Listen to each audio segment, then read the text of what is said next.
Phoenix Rising with a massive, massive showdown against Memphis, their last home match of the season, and a familiar face returns to Phoenix Rising Stadium. Let's talk about it tonight.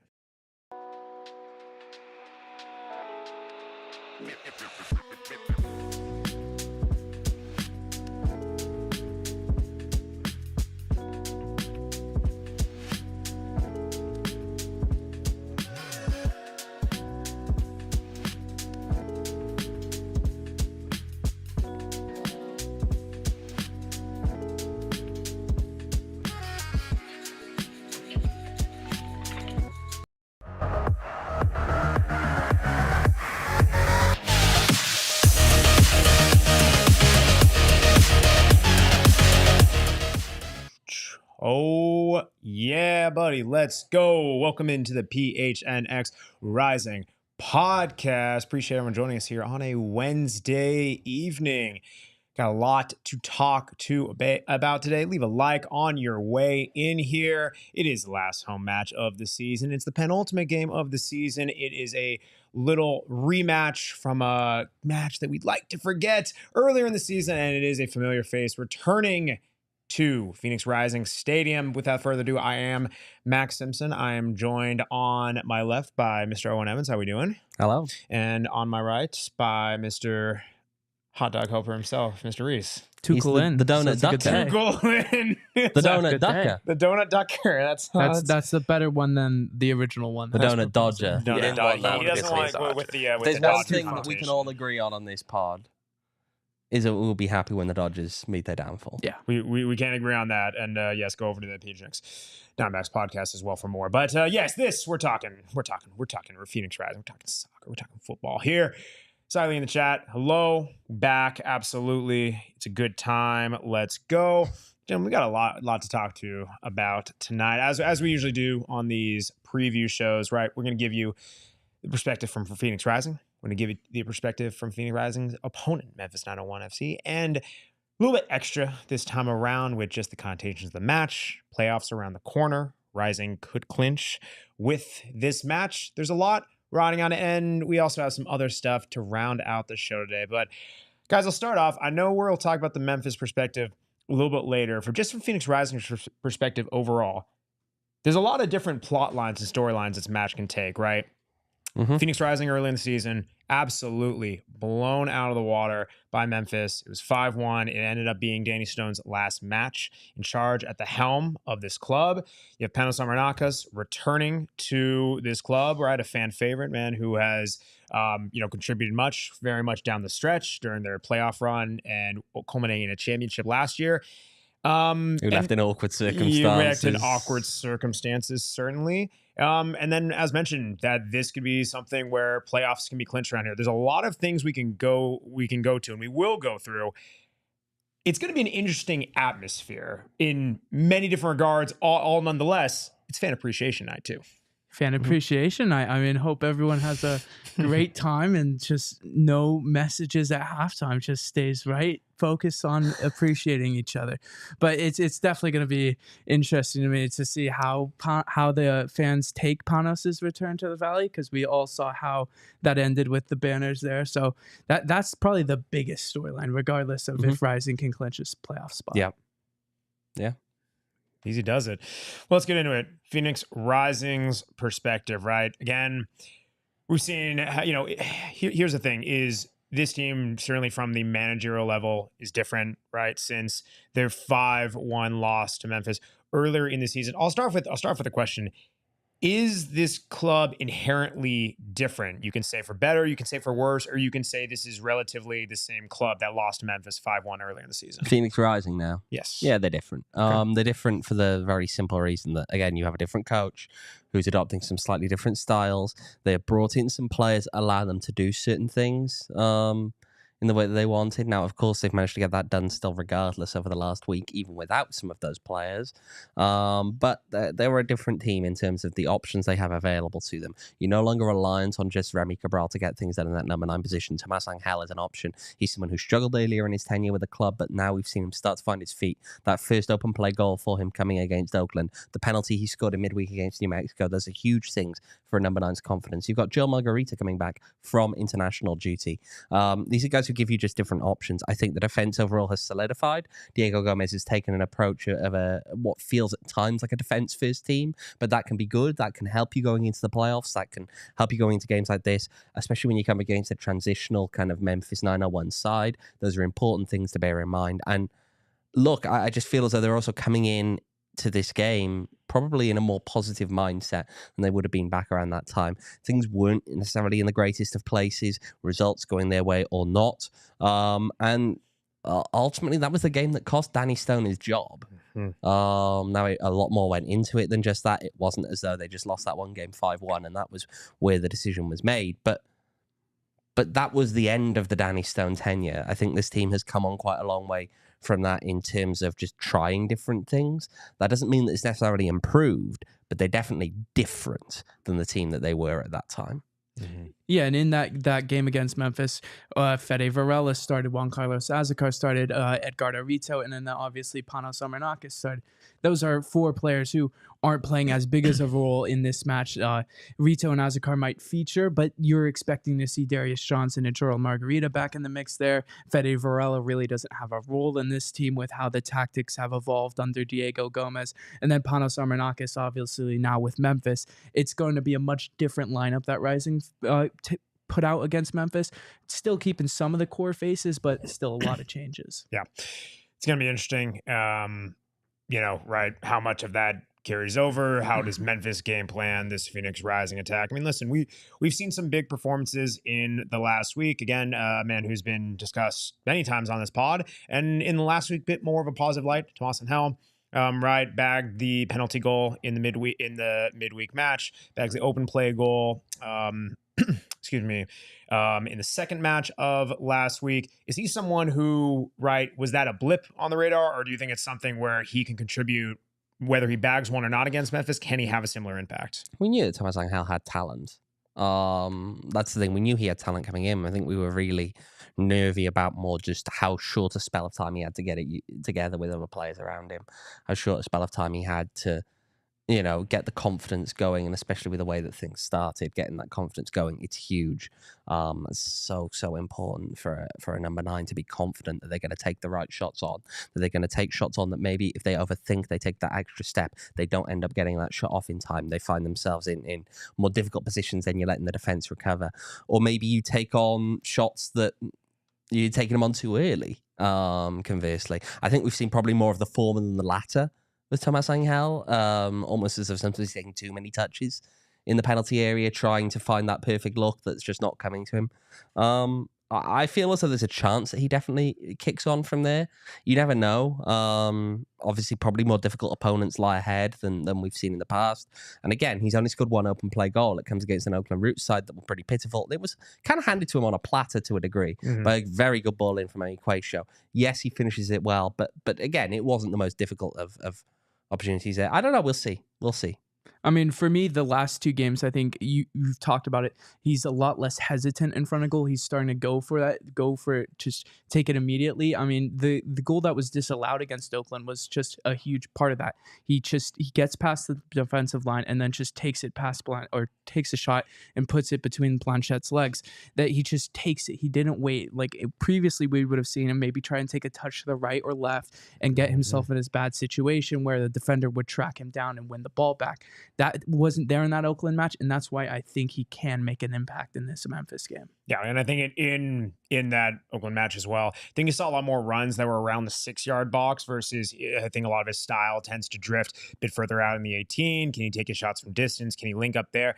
And it's not that I hate those runs. It's just if you are that number 9, you want to be taking up spot spaces around the number 6 in crowding the box a bit more consistently. So we saw that a bit more Let's see if he can build on it. I mean, I'm seeing James chat in here. Would I have liked to seen what Danny could have done with all of these new players? And I mean, right, it's something in retrospect very fair, and it's something that rising interim head coach Diego Gomez has been kind of chopping and changing. It seems like they've found a bit more of that consistent lineup, and hopefully it pays dividends once again against Memphis. We'll get into Memphis a little bit later, but I mean, knowing they definitely have, I'll put this, some defensive capabilities for sure, to put it in a way. So from Phoenix Rising's perspective, talk about Tomas Angel.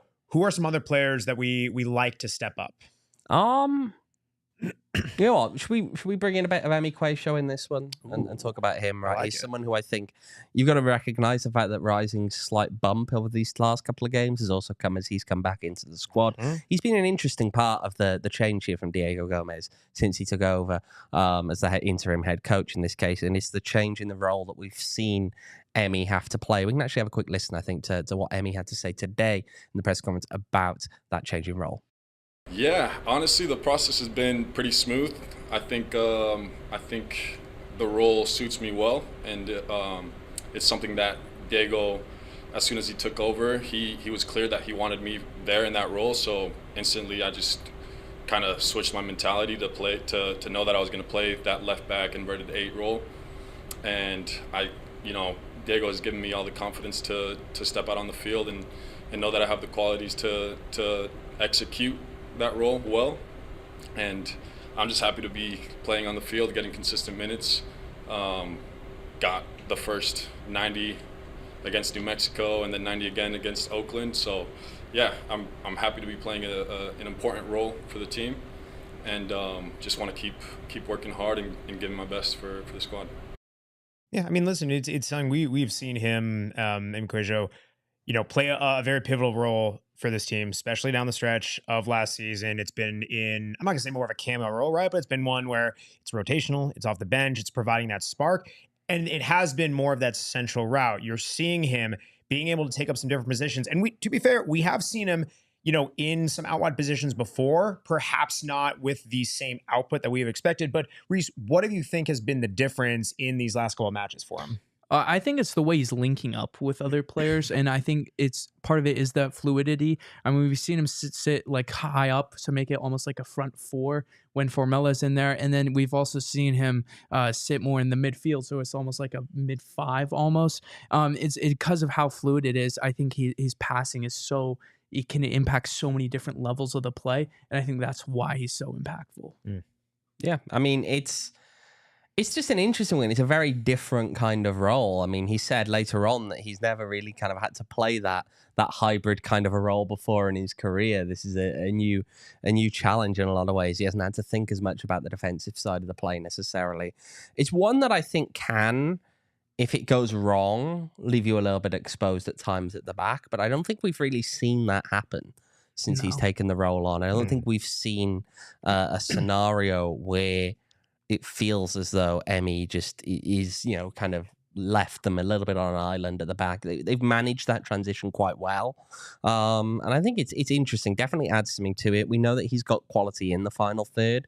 We saw that particularly in the last game, and we saw that with the way that he set Tomas Angel up for the goal in that win over Oakland. And so to me, I see it as a positive. I think it's a very unique kind of role, though, one that makes it more difficult when you try and swap other players in or when Emi's not available. And that can be one of the bigger challenges of trying to go after something like this, is because, of course, then, as we saw a couple of weeks ago, Emi goes down. Kind of what do you do there? Because other players may not be able to quite play that role in that same way. But it's interesting to see him try it out. It's interesting to see how it's worked these first few months, really. Since Danny Stone's departure, and it'll be interesting to see, of course, if further down the line that's something the team wants to stick with. We don't know, obviously, if Diego Gomez will remain as the head coach here or not. After the end of this interim period, would a new coach stick with the same kind of plan for him, or do they try something completely different? I don't know. We'll see. We will have to see. Well, listen, when we come back, we can chat a little bit further on the Memphis 901 side of things as we do, but we'll come back to it right after the break. Oh, yes. But in the meantime, I got to tell you guys about our friends over at Branded Bills. Branded Bills, right? I'm rocking the Branded Bills hat with a little ASU action. Let's go. They have multiple ASU hats to choose from because they are partnering up with the ASU and their Sun Devil Athletics department with that nice licensed merch. You got Kyle behind the Mac rocking the black version. I got the white version, looking great there. They also have another team down south in Tucson, which they also have a licensing agreement for. Ooh, but hey, I will say the hats look sharp, aside from the U of A logo. But that's non-branded Bills. It's just that school's logo. But hey, check out brandedbills.com. Head over there. Use promo code PHNX. For your first order, you get 20% off that first order. It's that darn easy that you can do customized hats for your group, your softball outing, beer league, whatever you would like to do. Super easy to do. Again, fully customizable trucker hats, flat bills, all that fun stuff. Go to brandedbills.com, promo code PHNX for 20% off your first order. Ooh, yeah. Also check out our friends over at Circle K. Circle K, they got the goods for you, right? As you know, they got the Polar Pops. It's that 79-cent action on any Polar Pop or Froster. It's delicious. It's still a little hot out. We're not in, we're getting into 80 degrees and all that stuff. But you still need to cool down. Do so with our friends over at Circle K. They got the snacks. They have nice to-go meals, everything like that. And just Kyle, I think it's that time. It's that time. We need to connect a little bit better. Again? He's taking the bad angle. Yes, he needs to come around. There we go. All right, here we go. Oh man. Oh, ow. You just got hit in the face by, what was that, Max? What was the he threw me like gummy bear. I was expecting a worm. He threw me off for guard. your gummy bear. That's poor. The little gummy bear action for you. Circle K. The Circle K brand of snacks, by the way, is elite. It is so darn good. It's even better than the brand stuff. So check out Circle K. Go to a participating location. Download that Inner Circle app today. There we go. All righty. We back. Mm-hmm. Let's talk about Memphis from that perspective. And we Talk about Memphis. Yeah, we got a little graphic, right? I mean, here's the big thing is we keep on talking about, right? Okay, it's the 5-1 win. You kind of see Rising. We talked about them. They're a bit of a new team and all that stuff from that pivotal match.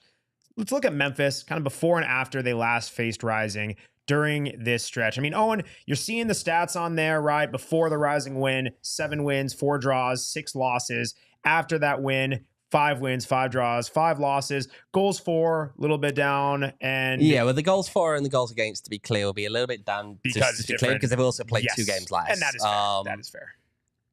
I don't see a whole lot of difference. They've evened out a little bit more, maybe, on the wins, draws, loss. But they were pretty even beforehand. It's just they've drawn maybe a couple more games this time than winning or losing. The goals for and goals against, in both cases, they kind of just a bit outperforming the expected values for those, not by a whole lot. They're pretty close to their expected values. The key thing is the defense was actually a little bit better beforehand in terms of being better than their expected values than they are afterwards. But overall, I see a team that I think in a lot of ways is quite similar. They've been quite consistent through. After that initial stretch, they struggled a little bit early doors. They seem to be okay. Yeah. Okay, well, fair enough. I mean, Rees, from seeing how Memphis has kind of evolved and grown since that match, anything you know from that? I mean, they only have 1 win from their last 7 matches, which is, I don't know how much you can really take from that. They drew versus Sacramento in that span. They lost away to Colorado Springs, which is a difficult place to play. And they drew versus Hartford, who is a good team, which is just trying to make up ground in the playoff race.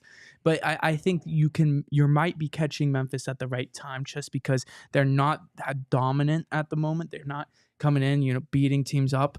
So that's why I think Rising can have a chance in this game, just because they are not hot at the moment, but they're coming in high. Memphis isn't coming in at that high, which is why I think Rising can compete in this game. Mm-hmm. Okay.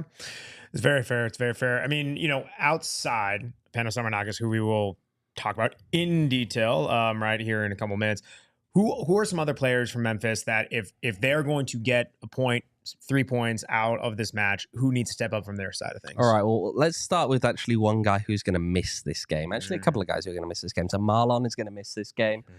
He's out due to yellow card accumulation. There are also 2 assistant coaches with Memphis 901, by the way, who are going to miss this game due to disciplinary reasons, which that's an interesting one. I feel like we don't usually see a whole lot of that one. There's actually a lot of coaches missing games this weekend across the league in general, but 2 Memphis assistant coaches. Caleb Patterson-Sewell has been suspended for 2 games. He was given a red card for 2 cautions in the last game against Sacramento Republic. And Leandro Spinola has been suspended as well. He got a 1-game suspension for deliberately leaving the technical area to sent in that last game as well. Funnily enough, if you're interested, the other coaches around the league that are suspended are Robbie Nielsen at Tampa Bay, who's been given a 2-game suspension for abusive language, and Brendan Burke, who's been given a 1-game suspension for card accumulation. But that's an interesting one to me. There are some guys there that you'll recognize, guys like Hakeem Ward, of course, players that you'll recognize. Tyler Derrick in goal as well. Someone who Rising fans will be familiar with from his time with RGV. Look, overall, it's John We're going to talk about, I was going to say, we're going to talk about guys that Phoenix Rising fans are familiar with. Let's talk about John Baquero. Yeah, he's played 9 games so far this season, still searching for his first goal. I mean, he came on originally as a 25-day contract and now full season.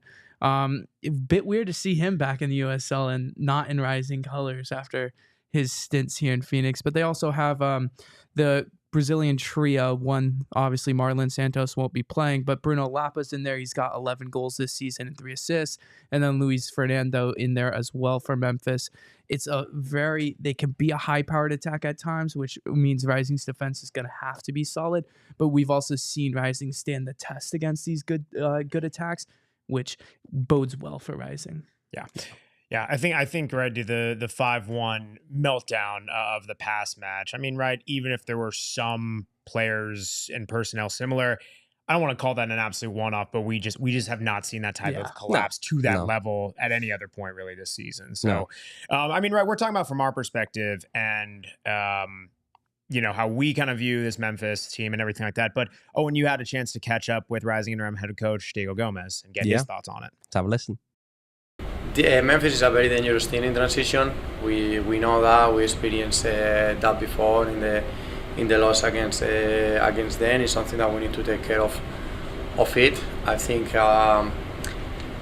the team is also aware of that, and we want to prove that was just a bad game. Sometimes those situations happen in soccer, and I think it's gonna help us to be more focused on the moments that we are dangerous, and hopefully make sure that those situations doesn't happen again. That we control a little bit the game, that the game doesn't get too transitional, because Memphis is dangerous in those moments. I mean, I think you even saw from that, the last match 5-1, that there was a lot of transition moments they were able to attack on that side of play. And I think you even mentioning, right, if Phoenix Rising is going to be vulnerable, it is perhaps, right, they like to push up, they like to control that part of the field. If Memphis is able to get them on a counter, could be lethal. Yeah, that's the risk. At the same time, I think Rising overall have been okay at dealing with some moments like that. They've got pace in the back line from Pap in particular.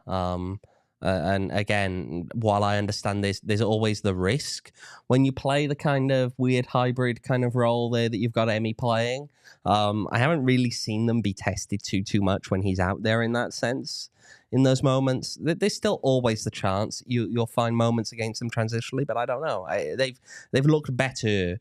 There are still going to be some risks in there. I actually think the best way they've been defensively has been more they're really good aerially defensively. Yeah, I mean, that Oakland match, Pop My Boy, Mo Traore, felt like everyone that was wearing a Rising shirt was winning aerial duels, winning their headers, and that's a big part of why they were able to sit back and then defend and not concede, not allow Oakland really any opportunities late in that match. And that's why I think Rising are going to be good in this match, is that their defense is so versatile. They can do so many things. They can win the aerial duels, but they're also, because of how Cuello plays, they're good at making up the ground. The way the other three defenders kind of shift over limits any other team in the counter, which Memphis can take advantage of, but I don't think they'll be able to in this one. Yeah. It's gonna be very interesting. By the way, everyone in the chat, Devinal, Bendo's Bluebird, appreciate you guys. Kevin, Jed, everyone, make sure to leave a like on your way in here. Leave a like if you haven't already done so. And I know the chat's gonna be very active. We've been building toward it. We've been teasing it, right? Let's talk about Panos Armenakas, right? Well, first, before anything, right? I mean, most players, right? We've talked about this before. Is this one of those get-up matches? Is this one of those revenge-type factor matches? We talked a bit about this theme a little bit when Rising played Orange County, a couple weeks back with Danny Stone, everything like that. And, maybe back then it's like, hey, we're not reading too much into it. Okay. Well, this might be a little bit of a different story. One, Panos Armenakas did tweet out. He said he cannot wait for this weekend. With a little halo smiling emoji. Guys, it's fair to say there might be a little extra motivation for this one. Yeah. Gonna be fun to watch, I guess. Yeah. It's going to be an interesting one in that sense, I think. Look, this is always interesting when you get a player coming up against their former club.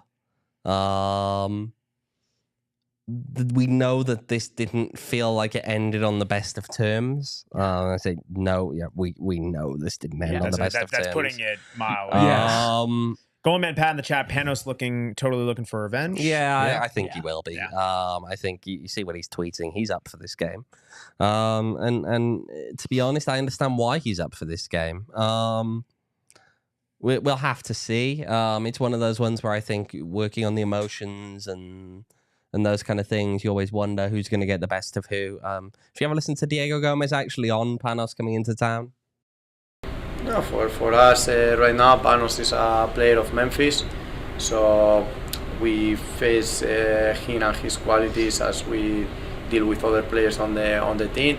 Prepare for what they can do, prepare for what they can be good at, and what we can exploit on any of the single players of the team. And for us, in the moment that they transition to other team, is one more player that we play against.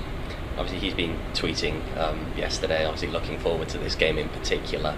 How do you think that mental side of the game plays into it? We are also looking forward to the game. We lost 5-1, we don't need more motivation than that. I think all the team is fired up and riled up in order to make sure that doesn't happen the same thing. We want to prove that it was just a bad game. Yeah. I mean, listen, you're taking the approach of this is just another match for us and everything like that. I mean, listen, a player, especially in the, kind of how things played out, you're going to get up for this match. Yeah. And as a coach, right, why, you're not going to want to throw any further fuel on the fire. If you're looking as well for anything of like, right, are you game planning specifically for Panos and everything like that? Keep in mind, Memphis has other guys on this team where it's not just, you cannot solely game plan around him. However, regardless of any of the emotions running high, any chip, any motivation of, hey, you can say he's just another player. And that's all well and good given the circumstances. Even regardless how this played out, he's a guy where the season that he's had, you kind of need to game plan for him a little bit, regardless of the other factors. Because since he's come over to Memphis, he's been pretty good. Yeah, he has been. Look at the stats. Let's take a look at the stats, right? So the Panos returns, and this is, of course, courtesy of Stat Like Your Rees as always. I mean, Rees can break this down for us a bit, but right, you're looking at the stats with Phoenix, a little bit more games, definitely more minutes, but I think the big thing that you kind of highlighted is per 90 minutes, the stats with Memphis, they're up. Yeah, I mean, he hasn't gotten the same amount of minutes, same amount of starts as he got here in Phoenix, but he's creating the same amount of chances, which is kind of insane when you think about it. The assists per 90, it's really only one assist for both ways, so that one's kind of a bit flawed there. But the expected assist higher, chance creator 0.2 higher. He's still the same dangerous player that he was here and was last season. And if you're Phoenix, you got to keep an eye out on him at all times when he's in possession. I mean, listen, it's something where we even saw it last season, right?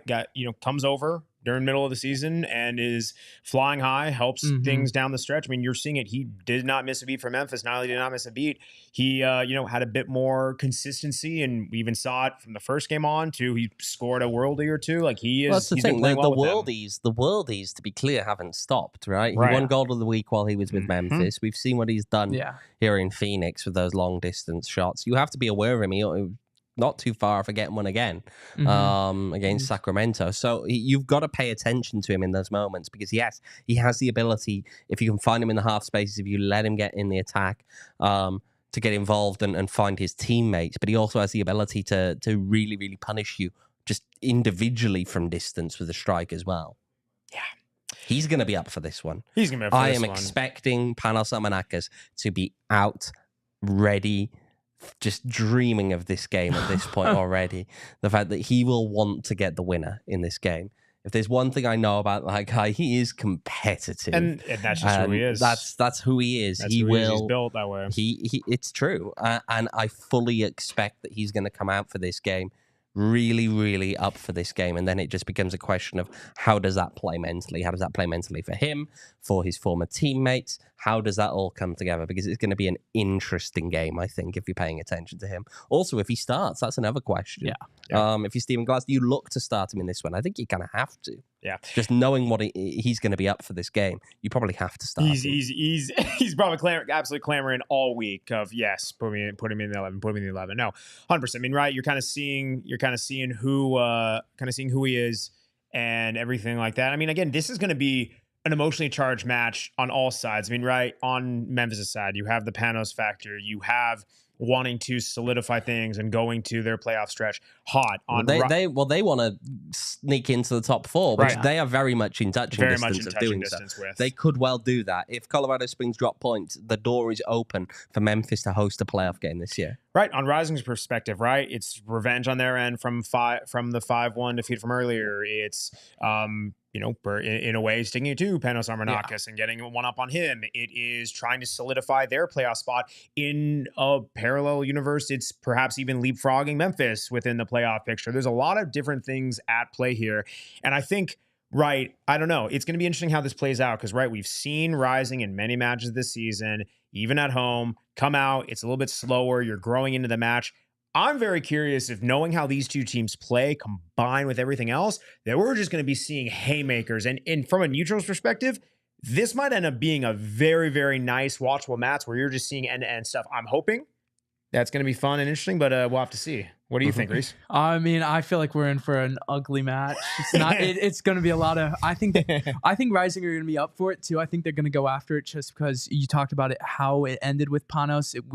We heard about how it was handled internally. How many players in Rising do actually care about this. So that's going to be interesting. How many come out? And maybe there's an early foul to set the tone. That's going to be interesting to see. I do think that this match is going to be ugly. I think it gets to a point where maybe there's a red card in one or both ways. It's going to be an interesting challenge for Alyssa Nichols, who's got this one. First time she's ever had a Rising game, by the way. Very cool. Welcome to Phoenix Rising Stadium. There we go. Yeah, fun one to get your first game at. She is an experienced referee, though, to be clear. She has a lot of experience in NWSL, other parts of USL, and she does hold a FIFA badge. But yes, this is an interesting one for your first experience with Phoenix Rising. Listen, we got Jed in the chat. If Phoenix Rising wins and Colorado drop points, ... Okay, we got Goldman Pat. Let's be honest, if haymakers are thrown, that's not good for Rising. We don't really have the proven firepower to trade chances. It's very, very fair. And again, Kevin in the chat, Rising play good teams better than they've played the leader teams. This is gonna be. There's a lot of storylines. There's a lot of different ways that this match can go. Score prediction time. I think it leads. I'm gonna go 1-1. 1-1. Ooh. Would you like to give any of the goal scorers from either side? Panos is gonna score. Okay. Do you have one for Rising? Ooh. Charlie Dennis. Oh, interesting. Okay. Interesting. Okay. Rees? Max, we're going down the line. We can go down the line. I also had 1-1. I don't have Panos scoring. I do have him. I have him involved in the goal, whether it's the assist or the assist to the assist. I have something in there, but He will be influential. I don't think he gets on the score sheet there. And then from Rising's perspective, yeah, give me Tomas and Hal. Let's go.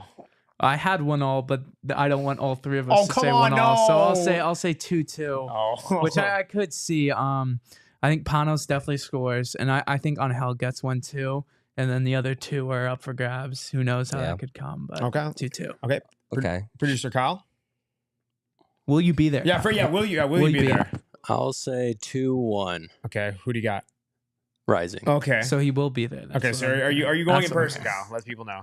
I will not be there. Oh my gosh, Rising lost. Book it now. Changing the score prediction. Let's You see. coming on the road if it's like a drivable away game in the playoffs?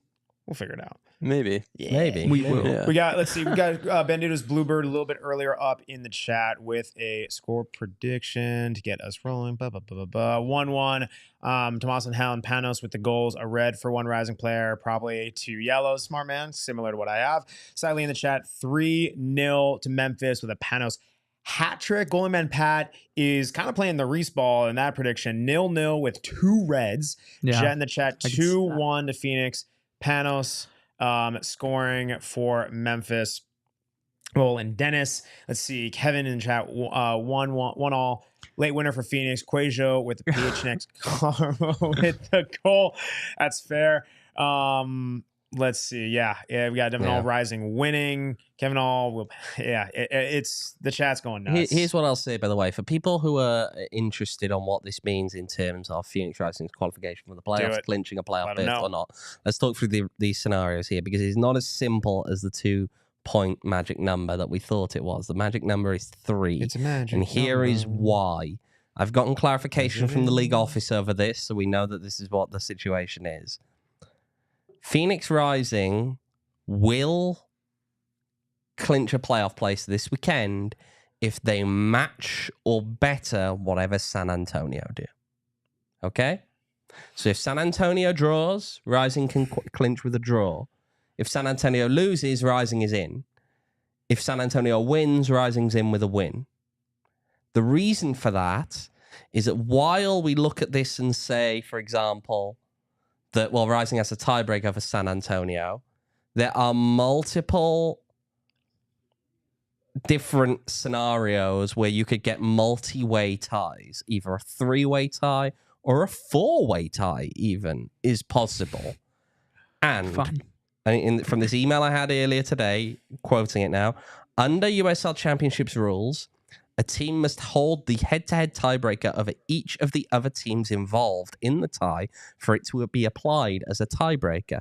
In the case of Phoenix, it holds the tiebreaker over Oakland Roots and San Antonio FC, but doesn't over Orange County SC. So as long as the potential for a tie, multi-way tie, including Orange County, exists, Phoenix Rising must be clear of San Antonio. Okay?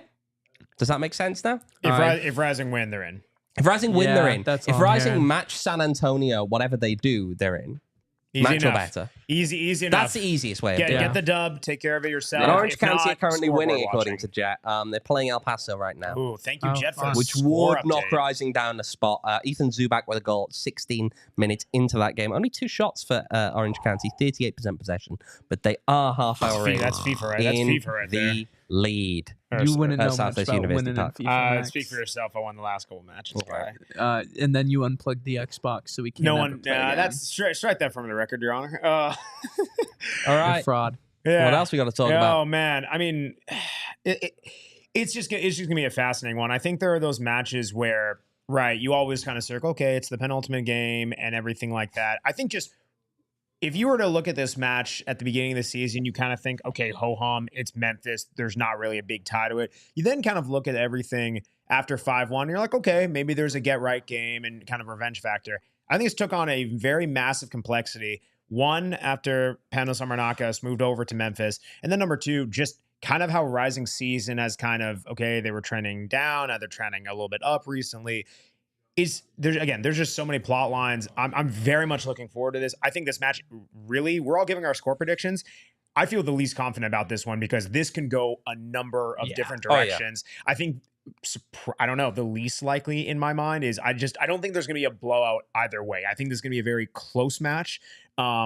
But this could be a goal fest. This could be an absolute slobber knocker, as they say, with a 0-0. Has anyone ever said that? Yeah, Max? absolutely. Max, you're the only person I've ever heard use that word. Yeah, there you go. I don't even know what that word is. Oh, don't or what worry. It means. I'll teach you one day.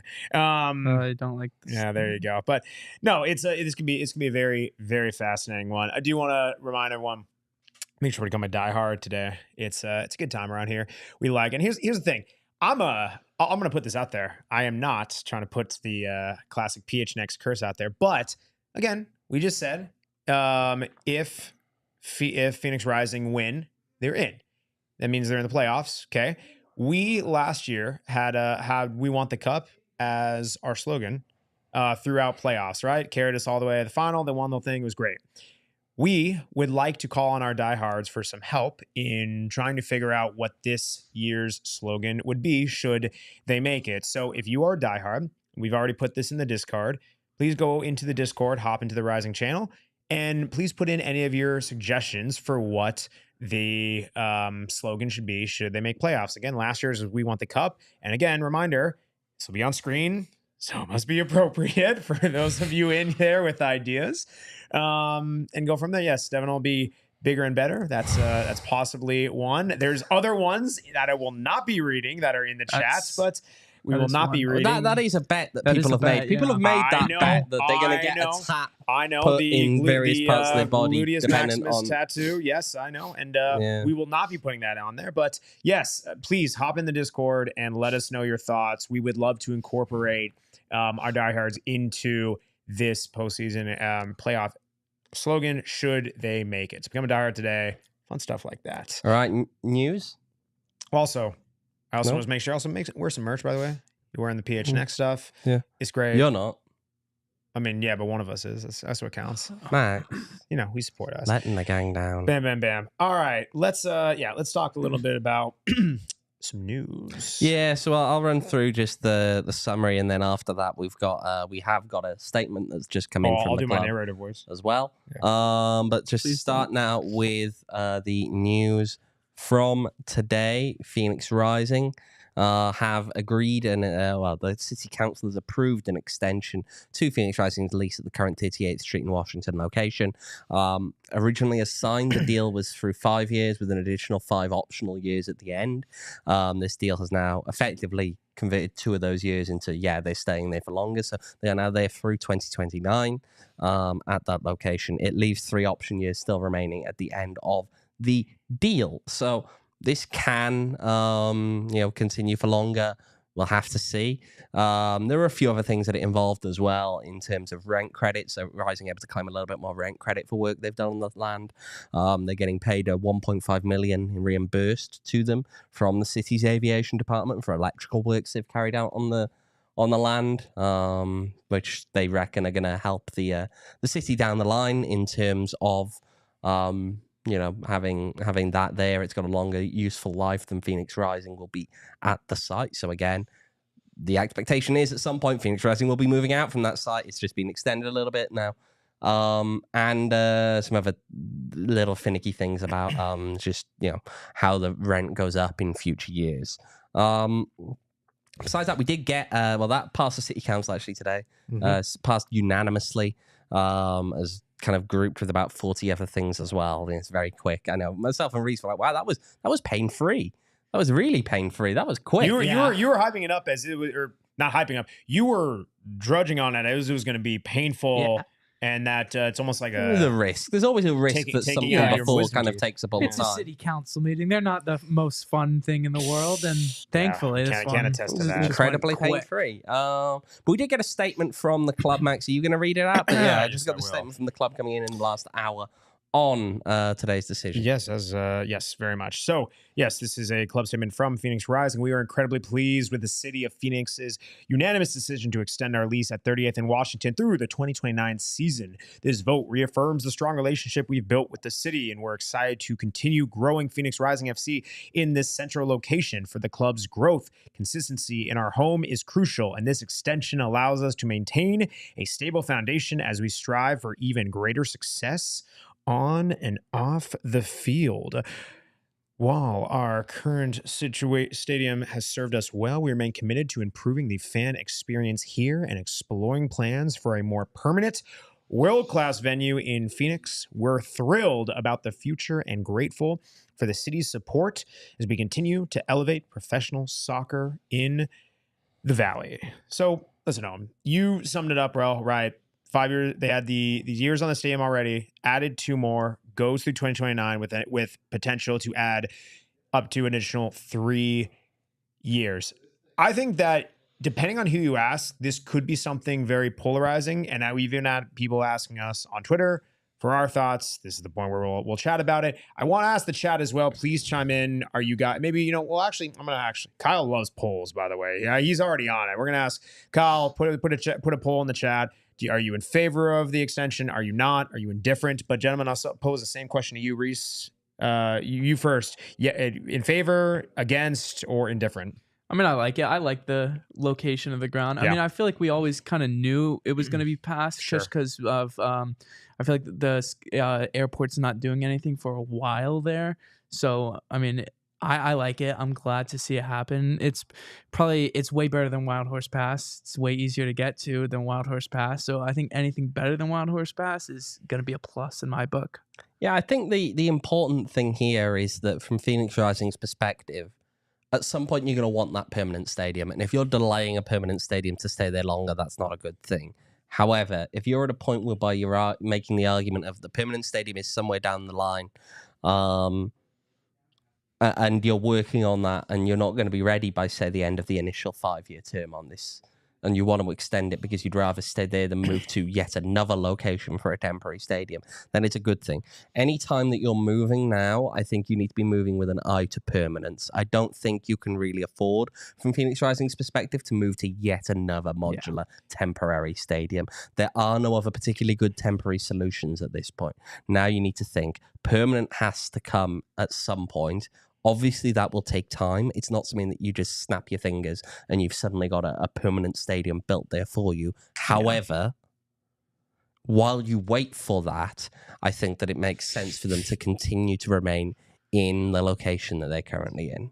I don't disagree. I mean, I think you took the words, honestly, what I was going to say of, I think knowing how nomadic this club has been, heck, even before they were Phoenix Rising, I don't mind at all the solidity to it all, that you extend this almost 2 years into where you're already at. It provides people, hey, you're allowed to, I think from the club standpoint of, there has been a lot of instability over the last year plus from a personnel standpoint, from a on pitch standpoint.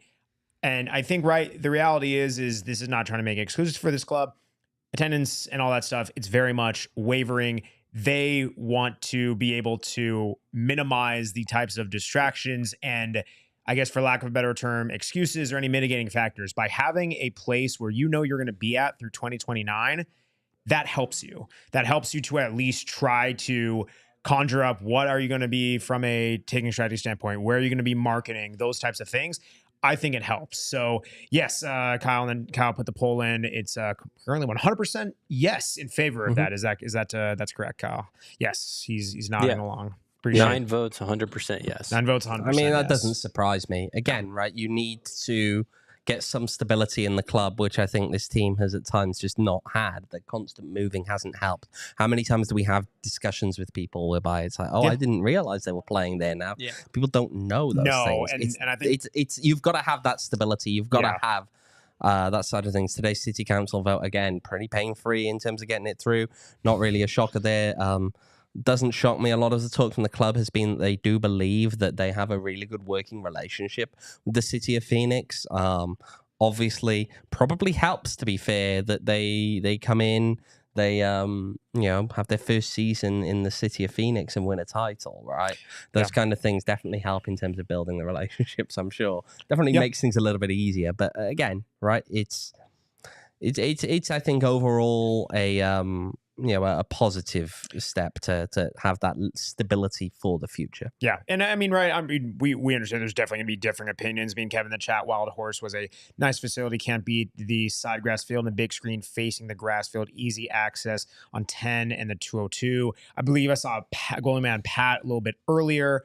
Up from there, a little bit earlier up. Dislike. He wants to bring them back to Peoria and the Peoria Sports No Complex. one really That's wants a to do throwback. that. No, it's One went. I mean, listen, no one went. I think it's right, and everyone, also seeing Kevin in the chat attendance, the lowest of their most recent 3 locations in their current location. It's the lowest. I mean, listen, this club knows what it's up against. I think if you have another move, regardless whether or not,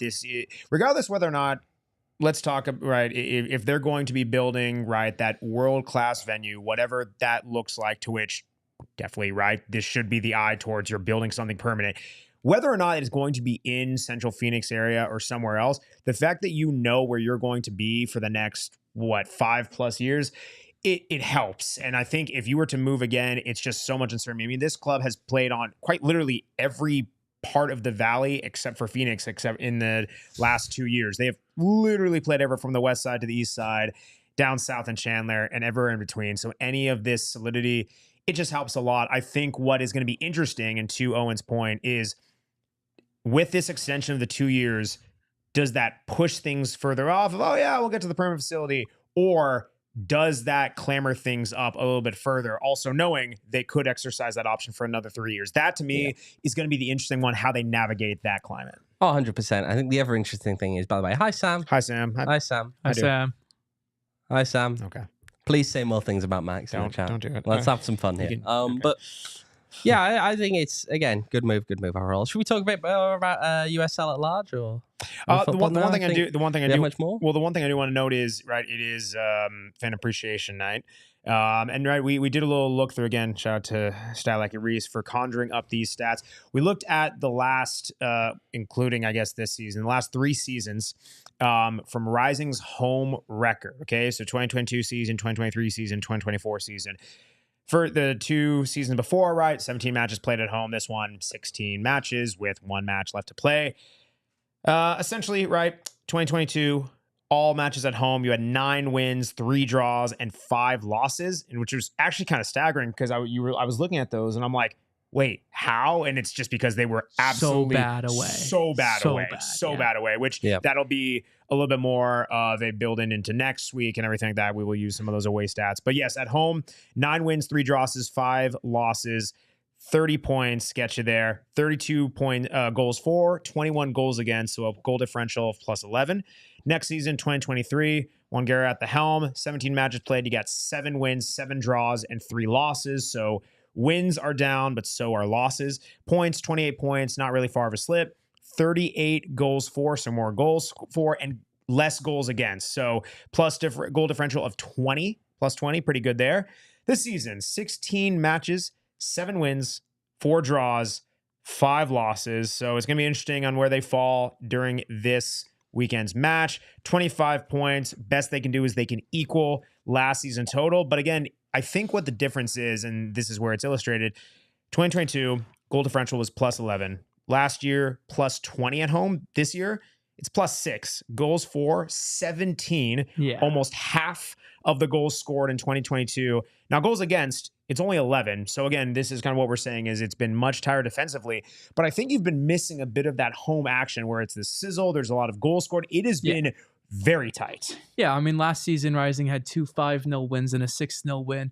Oh my gosh, they did. I mean, that's what, 16 goals right there from 3 games, which would be one off Rising's total home. That I don't like. Oh, that's spooky. Oh, that's spooky. no. But that's Oh, just it this is. team in general hasn't had the Yeah. attacking flair. So rightly or wrongly, they just haven't had that. So I don't think it's even a thing I'm that bothered about in terms of the home kind of split or not. You know, they just haven't scored goals all year at a particularly high clip, to be honest. So yeah. Okay. Well, you want to go All right. around the USL, by the way? El El Paso, it's still 1-0 in favor of Orange County. Can we shout out Miami FC for what they did this morning? Thank you guys you. hear about that? where they sent out an email, and it just had like a graphic like thank you to their coach, no other context included. Their website awesome. didn't have any like official statement, so they just effectively just fired this guy by just like putting a thank you graphic out with no context. I mean, This is the Miami FC, the Miami FC experience Do is not what get it that is. wrong. Messi? I know, Messi? no Messi here But at it all. is quite the messy club. It's a very messy club. Wait, talking about there's a full announcement link and everything like that. posted it Non-USL afterwards. stuff now. They didn't post it originally. No. Oh, I see. Non-USL stuff now. Can we shout out the launch of the new NWSL team in Boston? Oh god. Boss Nation, yeah. Is it pronounced Boss Nation? What was that? Is it pronounced Boss Nation? I'd assume. I mean, what else? Is it BOS? I don't know because it's all capitalized. It's true, but that's It's hip and cool, weird. isn't it? All caps. I mean, I don't the know. video was bad. I think they Everything deleted it. about I it know is they bad. put out a They statement. put out a statement. Yeah. Did you see the statement? Yeah, they had to apologize about the fact that their what was it? The Too Many Balls campaign may have been transphobic. Yeah. Yeah. Oh my I mean, it gosh. was it also was just a bad. bad campaign And anyway. then So it completely Gotham FC clapped back with too many, hashtag too many, and it was just a big old like But everyone's photo of just, everyone's like training dunking ball on these stats. guys. It was Funny. pretty good. I didn't see that. Here, That's I'll funny. pull Well, it up for you. Gotham are too busy posting stuff about their game tonight because they're currently drawing 4-4 with Tigres. My Four word. all. 4-4 in that Damn, game right now in the CONCACAF W Champions Cup. Yeah, they did. They That's just good, kind of put yeah. a couple of. But I mean, the name they can't Oh, see you, man. Yes, they can. No, they Yeah. can't. In your mind, maybe, but No they one can't asked in you. real life. I bet The name is terrible. Oh, The it's campaign awful. is Great. awful. I don't understand any of it. The badge colors, it's all bad. It's terrible. Bad. I guess listen, everyone's gonna have opinions, and right, it's probably not easy launching a team. I do feel for people. I guess it's always so fascinating. Yeah, but this I'm is all- so universally being dunked on right now. But That's what I'm impressive. asking is I'm always curious with these things. What are the process? Like, for example, there are graphic design artists who like what is his name? I think it's Matt Wolf or something. A guy who he has done multiple launches. I think like 30 plus. Yeah, he's done a few NWSL like 30. Yeah, clubs like too. 30 plus soccer crests and also a couple of NWSL teams. I'm always curious. Like, are you consulting with these people? Are we not? What is that process? There's no right or wrong way to do it. I'm more so just curious what that all looks like. So I mean, I just want to know, how did they get Boss Nation? Boss? I mean, like, That's are the they thing, trying to it's do like terrible. Girl Boss Nation? Something Well, like no, that, or they've what? kind of Like, done it. When you see the one Boss, video not they put it out, BOS. it's because if you rearrange the letters in Bostonian, it spells out It's Boston. But terrible. Bostonian would have been a better Oh. name. Yeah, it would have been. Bostonian FC would have had like dude, that goes kind of hard. early Yeah. 19th century. Yeah. Like, FC.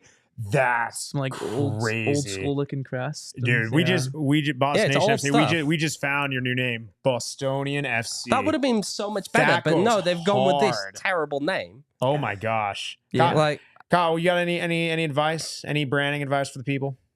I like that name. I wish they would have went with that one. That was- Bostonian FC. Yeah. but that sounds way better. It does sound way better. Boss? Could they do like BOSS? I feel that's probably almost The whole sacrilegious. thing is I That don't might know. make bad. it worse, It's all actually. I don't bad. know, It's all yeah. bad. Gives me the heebie-jeebies. Not the good kind. We'll see. Well, listen. I mean, I guess that's What from- a terrible launch, that's from though. that. Like that was an It's that was not- an it's not great. all-timer for just terrible launches. I mean, I don't know anyone who wasn't dunking on it. Really, Yeah. it was awful.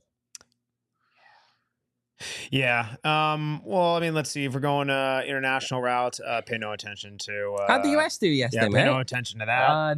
Pulisic wasn't there. No, yeah, one we cares. don't care. We let Mexico have one. They You get have down no to 0. depth, is what I Oh, hear. zero. All depth. the excuses, Zero right? depth. Excuses. We want to let excuses Raul FC. Jimenez feel good. There Excuses you FC's back. go. In Poch we trust. In Poch we trust. Didn't Speaking- Mexico lose to like Venezuela beat? Okay. Not Venezuela, sorry, Valencia. Valencia. Okay. They lost to Valencia's reserves. Valencia is the top dog. It's all of- friendlies. Who really Yeah. cares? to be Well, Oh, honest? yeah, but that's all you've got to play for like 2 Yeah, but- years besides the no, Gold Cup. Nations League starts in November quarterfinals. Yeah, you got 2-legged. Jamaica. You Yeah. might not win that. Oh boy. You got to go Jamaica's away. in You don't win games away. Yeah, but second leg's at home, so Oh boy. Well, speaking of keep it close to the first. speaking of former Chelsea managers, Thomas Tuchel. I'm happy about it. Yeah, what do you think? I Becoming like it. Thomas England Tuchel to men's national team manager. Well, anyone replacing Gareth Southgate, I'd be happy about. The bad guys are gone, and him and Steve Holland. So anything's an upgrade. But I am really excited about this one. I didn't like Lee Carsley at all. I thought he tried to do a little too much in his couple matches. I think he could become a good manager, but I really like going Tuchel here. And like we've seen a lot of posts about like, oh, how they should have signed an English manager. Like there really isn't one to sign because you're not going Eddie Howe. Wait, so you're not agreeing with the Daily Mail, whose headline on the back page was "A Dark Day for England." I'm not agreeing with that. And then because you're not getting Eddie Howe out of Newcastle, Graham Potter. That's just a worse Southgate. I mean, let's be real now. The guy has less aura than him. He's tactically just not gonna do it. Yeah. So I'm excited for it. I mean, I get like if you all else being equal, if you have a manager who is like from your country, cool. Yeah. Like that, I totally understand that. I've never understood that as a need or necessity, or how some. I mean, even the U.S.'s men's national team is guilty of this. They've just outright ruled out candidates because they don't, and you're just completely limiting your pool. And I think especially England. How y'all have played, it's like you kind of need a little different spark or something and like that. And listen, say what you want about Thomas Tuchel, but he loves himself a knockout tournament. Exactly. He really does. So I know Damon's pretty high on Thomas Tuchel. He's also said that he will go if they fail. Oh. So, I mean, I think his contract's up at the end of the. Are we getting a producer swap right now in the middle? Wow. In the middle of the 90th minute substitution Kyle, here. Kyle, thank you. All right, everyone say bye to Kyle. Everyone say bye to producer Speaking Kyle. of which, we got what a producer performance. Dave. What a Oh, right on cue. I heard Thomas Tuchel get mentioned, and I thought that was my bat Oh, signal, here we so go. Here I All am. right. What do you think, guy? I think it's a good move, man. Me and Max, as I say with my Chelsea hat on, by the way, for those who can't see me. Yeah, Max and I were talking about it earlier. He's a really good knockout stage manager. I mean, at Chelsea, he made it to the semifinals of the Champions League and won it, obviously, and then made it to the Carabao Cup final twice, FA Cup final once. So that was in 2 seasons, essentially. Pretty solid performances out of him in knockout games. I mean, also too would have gone to the Champions League final again if it weren't for just a Real Madrid craziness. Thanks for that, Max. Yep. What's Tottenham won? That was when they were in that was when they were in finalists? Bayern. When he was with Bayern, that wasn't had anything to do with Chelsea. That was like 2 seasons ago. It was Last season. It is Max, all no blur. one cares, mate. It's all right. Spurs are an irrelevance. It's We're not fine. even talking about Spurs. All right. Well, I thought you were talking about the Modric assist that we talked about earlier. No. Talking about the one where I got you. was it last year when they had the goal that was disallowed. That and that was last year, Bayern was up. Yeah, exactly. Bayern was up. Real Madrid put like 2 up in stoppage time, and then Bayern equalized again, but it was like offsides marginally. But then when you look at it, it wasn't. Off. Yeah, I think it was. That was last. Was that last season? That was last season. Oh my gosh, that was last season. That Harry seems like Kane I was was the there. forever goal. I know. Harry Kane stays winningless. It's his fault, not Spurs. Yeah. And they knocked Arsenal out, right, Rees?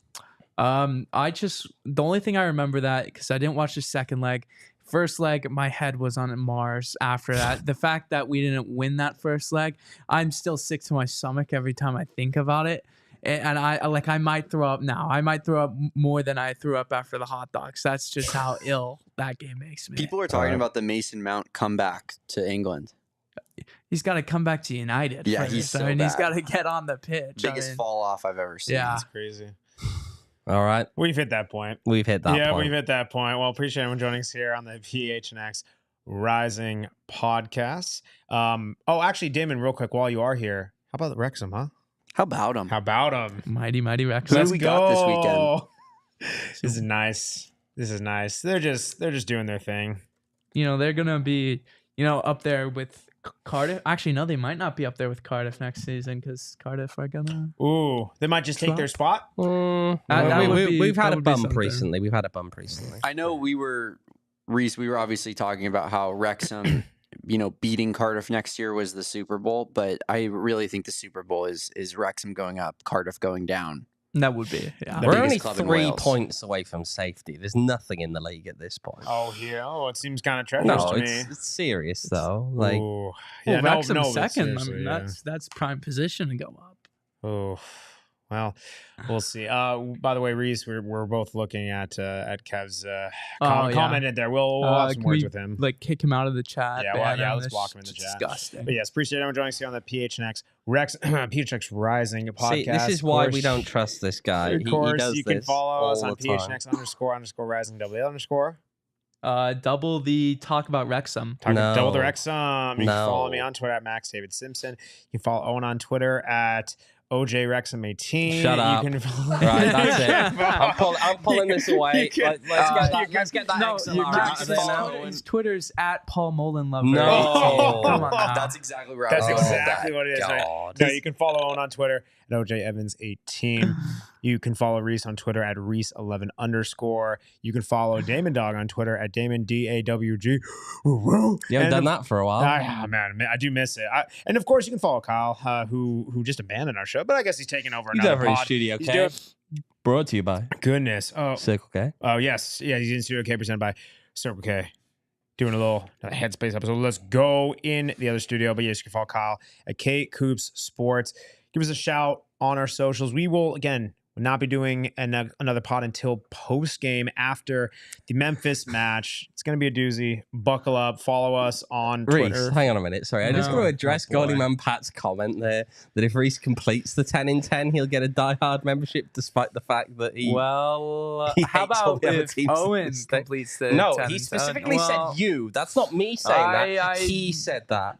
Also, Okay. also- Okay. Also, It's a beautiful Sam game. said it's It's a time beautiful for you. game. Let's No, remember before we Max, leave the Max, podcast. you gotta- That's the cue. That's the cue. Good night. Good night. We all silly like the mayor.